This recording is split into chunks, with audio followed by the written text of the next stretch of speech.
3 பேர் வெறும் பல்குத்துற குச்சியை வச்சு மட்டுமே 90 crores ஏர்ன் பண்ணியிருக்காங்க. எப்படி 90 crores? இந்த 3 ஃப்ரெண்ட்ஸ் காலேஜ் முடிச்சுட்டு என்ன பண்ணலாம் அப்படின்னு யோசிச்சுட்டு இருக்கும்போது டூத் ஸ்டிக்ஸ் மேனுஃபேக்சரிங் பண்ணலாம் அப்படின்னு ஒரு ஐடியா வந்திருக்கு அவங்களுக்கு. பட் வெறும் டூத் ஸ்டிக் மட்டும் சேல் பண்ணால் அவங்களுக்கு பெருசாக ப்ராஃபிட் வராதுன்னு தெரிஞ்சவங்க இன்னோவேட்டிவ் ஒரு ஐடியா கொண்டு வராங்க.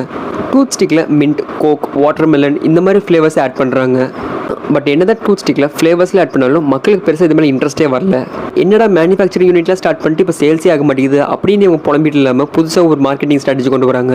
அந்த டைமில் சோஷியல் மீடியாவில் 4 million ஃபாலோவர்ஸ் வச்சுக்கிற KFC கூட ஒரு சேலஞ்ச் மேக் பண்ணுறாங்க. எங்களோட டூத் ஸ்டிக்கை யூஸ் பண்ணி பாருங்க அந்த மாதிரின்னு.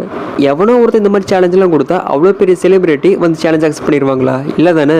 பட் அங்கே தான் ஒரு மேஜிக் நடந்துச்சு. இந்த மாதிரி ஒரு சேலஞ்ச் இருக்கிறத தெரிஞ்சுக்கிட்ட மக்கள் போடுற எல்லா கண்டென்ட்லையுமே அவங்க KFC டேக் பண்ண ஆரம்பிச்சாங்க. 1 இல்லை 2 இல்லை, போடுற எல்லா கண்டென்ட்லையும் KFC மென்ஷன் பண்ண ஆரம்பிச்சிட்டாங்க. ஒரு கட்டத்தில் இது கண்ட்ரோல் பண்ண முடியாத KFC அந்த சேலஞ்ச் அக்செப்ட் பண்ணுறாரு. யூஸ் பண்ணி பார்த்துட்டு நல்லா தானே இருக்குது அப்படின்னு ட்வீட்டும் போடுறாரு.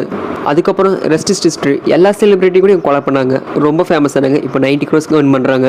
இந்த மாதிரி மார்க்கெட்டிங் கண்டென்ட் பிடிச்சிருந்துச்சுன்னா பேஜை மறக்காம ஃபாலோ பண்ணிக்கோங்க.